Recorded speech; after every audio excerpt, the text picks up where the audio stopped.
Hello everyone, welcome to the video. Today we are going to show you a lot of different activities, how we can trace down some cute little things on the green board using the chalk and the duster. This activity is very simple. We have just tried to trace down the lion that's the king of the jungle and it's best suitable for the small kids.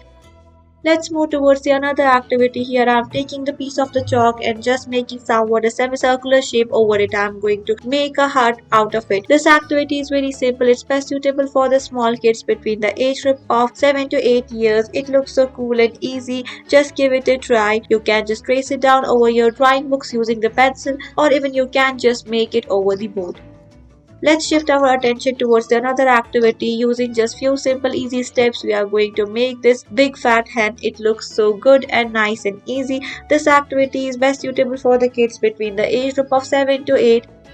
Let's move towards the another one. Here with the help of this yellow color, this chalk, I am making some of the circles. After that I am changing my chalk and I'm just trying to make this coconut tree. These circle will represent the coconut and the rest of the lines that I have created. I'm going to make some of the strokes out of this sheet. It looks so nice. Thank you.